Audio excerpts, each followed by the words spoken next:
Звонкие клавишные, бас-гитара, духовые и громкие ударные. В гармонии звуков якутский музыкант, композитор и продюсер Федор Анучин с самого рождения. Он живет и работает в Москве, на его счету сотни концертов и выступлений. Федор сотрудничает с музыкантами из России, Америки, Кубы и Украины, делает проекты и с якутскими исполнителями, например, с Алексеем Егоровым Эркеном. В планах у Федора работа с Легентеем и Ческырой. О будущих концертах в Москве, Якутске и Алекминске смотрите далее.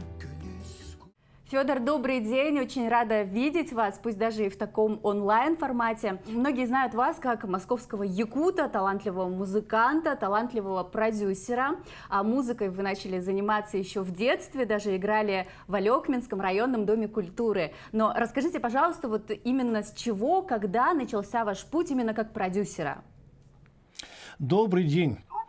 Во-первых, хочу сказать, что мне очень приятно вас видеть, Айсена, еще раз. Надеюсь, мы еще раз когда-нибудь увидимся. И приятно находиться мне в Крыму. Я сейчас нахожусь в Крыму, и я тут не только отдыхаю, я тут работаю, и хорошо проходит время. Но для начала я бы сказал про то, с чего началась моя карьера. Все это началось в 1971 году. В родном Алекминске, да, и, наверное, можно считать таким стартом, отчетом, когда я получил первую зарплату. Это был 1971 год, поэтому в этом году 50 лет, как я занимаюсь музыкой. Что касается продюсирования, наверное, правильно будет сказать, что я еще совсем в таком юном возрасте. Первый проект, который я продюсировал, это был проект «Эркен и друзья». Начали мы его делать где-то 3 года назад примерно. Он был реализован, и состоялись концерты в Москве, в Якутске. С точки зрения музыки там было все очень хорошо. Я постоянно переслушиваю материал, который был создан в рамках проекта. Но сейчас мы готовим второй проект с Эркеном. Это тоже необычная программа будет. Там будет очень много акустической музыки. В прошлом она была тоже такая довольно-таки акустическая, но здесь будет больше акустической музыки. И в проект привлечены очень хорошие музыканты, как и 1,5-2 года назад. Поэтому я думаю, что будет интересно. В течение последних 3 лет у меня появились еще 2 артиста. Это Иннокентий Васильев Легентей, очень известный тоже музыкант якутский, с которым мы тоже уже подготовили практически программу, она готова процентов на 80, и сейчас мы смотрим, как будут развиваться события с пандемией, и такие первичные планы, наверное, это будет октябрь, середина октября, проект, который называется «Новый Легентей». Почему такое название? Потому что то, что мы сейчас делаем, это не то, что делал Легентей раньше, это совсем другая музыка, и, как я всегда говорил и делал, это будет живой проект абсолютно, сделаны хорошие аранжировки, записаны хорошие фонограммы для каких-то пилотных рекламных версий. Я думаю, что это будет, наверное, если все нормально, это будет конец октября. Я не знаю, как мы стартанем, либо это будет Москва, а потом Якутск, либо это будет наоборот. Сейчас не могу сказать, трудно спрогнозировать, как будут развиваться события. Но между концертами Легентея и Эркена должен будет пройти примерно месяц, для того, чтобы там 2 рекламных кампании не мешали друг другу. Тоже, как мы начнем с Эркеном с Москвы или с Якутска, тоже пока не могу сказать. Но концерты обязательно состоятся в Москве и Легентея, и Эркена тоже. Буквально недавно мы, встречались с Валентиной Романовой. Сегодня это очень известная. Причем она сегодня больше известна как, наверное, киноактриса. Многие якутяне ее знают теперь как актрису, блистательную актрису, которая снялась в известном фильме «Пугало». Но, наверное, мало кто знает, что она прекрасная певица, и такая этническая певица, которая еще, наверное, лет 10-11 назад записала альбом с очень известными джазовыми музыкантами, братья Брилли есть такие. Мы с ней тоже встретились в Москве, договорились сделать совместный проект. И, наверное, старт будет у нас тоже в районе сентября. Это будет такой этно-фьюжн какой-то, что ли, проект. Это будет такая якутская этника, обернутая жесткую ритмическую основу, но это не будет рок все-таки, но это будет, в общем, такая больше этническая музыка. Конкретики пока мало, потому что мы встречались с ней, вот, может быть, недели 2 назад. Значит, Валентина приезжала на получение очередной премии за свою вот эту роль, знаменитую сегодня уже. Когда создается какой-то продукт, вот, например, что такое Валя? Она самобытный человек такой. Это взять конфетка, да? Но чтобы продать эту конфетку, нужен фантик какой-то. Вот. Фантик — это будут музыканты, это будут аранжировки с такой внятной какой-то структурой. Потому что музыка, она математична. Я Вале сказал, что я не собираюсь торгаться вот именно в твою тему этническую, но мы должны просто все это обернуть в какой-то такой красивый, выверенный фантик. Вот. Чтобы это была музыка такая внятная, понятная. Не скажу, что это будет как-то рок или там соул, фьюжн, но это будет такой сплав. Но все будет замешано именно на якутской этнике, на своеобразной якутской мелодике. Мне кажется, должно получиться интересно, вот, и надеюсь, что это тоже вызовет интерес. От себя, конечно, хочется добавить, что этника — это такая сложная материя. Как думаете, как московский слушатель воспримет вот именно такую якутскую этнику? Я уверен, что да, потому что рынок перенасыщен, и люди скучают по настоящему, тем более, что вся вот эта якутская мелодика, она для европейского уха очень свежая, очень новая, поэтому интерес у людей очень большой.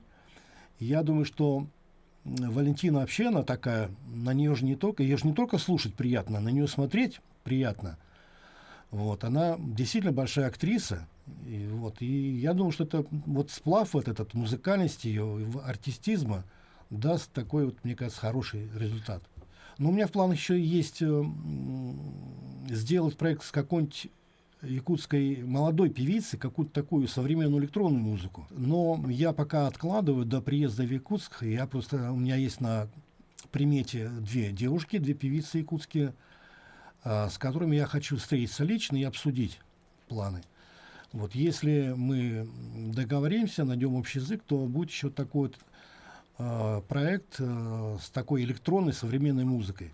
Ну и мы вот в рамках нашего актуального интервью говорим о пандемии, о том, что она все-таки нанесла некоторый урон всей деятельности, в том числе и музыкальной, и концертной, но подвижки в данное время все-таки имеются. В некоторых там городах проходят концерты, уже можно собирать небольшое количество человек в зале, ну, конечно, естественно, с учетом всех санитарно-эпидемиологических требований. А вот что касается вашего приезда в Алекминск и про проект, который вы планируете именно на своей малой родине.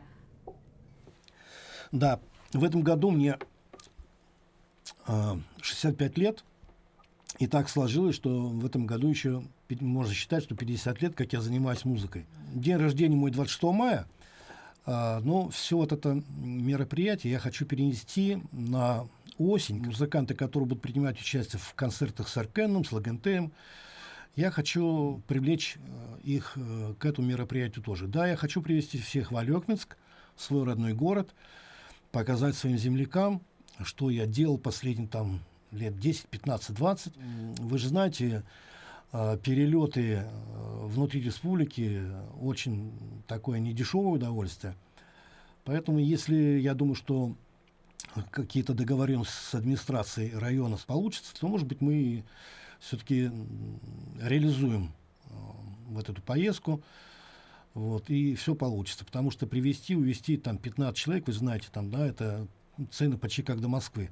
Но если все-таки вот удастся решить все эти организационные моменты, то каких артистов, каких музыкантов смогут увидеть жители Алекминска? Ну, во-первых, в Алекминске никогда не был Эркен, Лагентей. Это точно. Вот они туда обязательно приедут. Я надеюсь на это. Ну и музыканты, которые будут участвовать в проекте, это тоже блистательные музыканты. Вот, тот же вот гитарист, о котором я как-то рассказывал, Виталий Макукин. Вот он, кстати, живет тут рядом, в Алуште, рядом с Ялтой. Вот, это действительно удивительный, уникальный музыкант, о котором я тоже рассказывал. Вот. Ну, он известный человек, поэтому как бы слишком многое говорить не буду.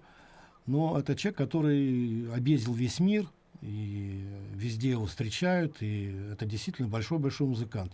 Я уверен, что моим землякам, наверное, будет очень приятно увидеть таких больших музыкантов. Ну и потом вы же знаете, что последние много-много лет выходят артисты под стук каблуков своих, поют под магнитофон. Я противник всего этого, поэтому я привезу в свой родной город живой проект и отличных музыкантов. Поэтому я думаю, что если все это получится, состоится, если найдутся люди, которые захотят просто поддержать это все дело материально, вот, то точно мы все это дело сделаем. Ну, отлично, да, и очень приятно слышать, что вы, несмотря на то, что уже давно переехали из Якутии в Москву, все равно продолжаете помнить о своей малой родине. И вот скажите, чем обосновано такое решение провести концерт вот в Алекминске? Вы скучаете по родине? Ну, ностальгию же никто не отменял. С годами становимся мы сентиментальными, вот, а я так уже лет 50 как сентиментальный. Не могу сказать, что это прям тоска, но я скучаю, да, по своему родному городу, по этим речкам, которые рядом там с Алекмой. Я помню все эти названия: Селиваниха, Черепаниха. Поэтому меня это все не отпускает, и я и не борюсь с этим, мне это нравится. И я, когда бываю в Якутске, я стараюсь попасть в Алекминск, и у меня там до сих пор живет много друзей, одноклассников, с которыми я с большим удовольствием увижусь, надеюсь, обнимусь. Вот, так что я очень хочу этого и думаю, что это случится. А до этого вы приезжали уже вот на свою малую родину, в Алекминск, с какими-то проектами или, может быть, организовывали музыкальные вечера? Нет, во-первых, я долгое время занимался не музыкой. Были эти годы, когда музыка была не нужна никому, я и не занимался чем-то другим. Последние 10 лет, когда я опять вернулся как бы в эту профессию, но уже не в качестве музыканта, который играет на чем-то, а в качестве человека, который помогает другим. Среди наших земляков же много людей талантливых. Вот я начинал с того, что я там нашел такого нашего земляка Николая Гринько. Талантливый очень человек, многие якутяне его помнят, он родился в поселке Житай. Потом я делал проект с Алексеем Баевым, тоже наш земляк, до сих пор единственный, кто играл на сцене лондонского Альберт-Холла, кстати говоря, с лондонским оркестром. И сегодня он работает в нескольких проектах, один из них это он работает со шведской группой в Гетеборге, периодически там бывает. Поэтому далеко мы, конечно, руки не доходили, но хочется что-то сделать приятное своим землякам. Отлично, но я очень надеюсь, что концерт все-таки состоится, и мы вас очень ждем в нашей республике, на вашей малой родине в городе Алекминск. Спасибо. Улахан Махтал.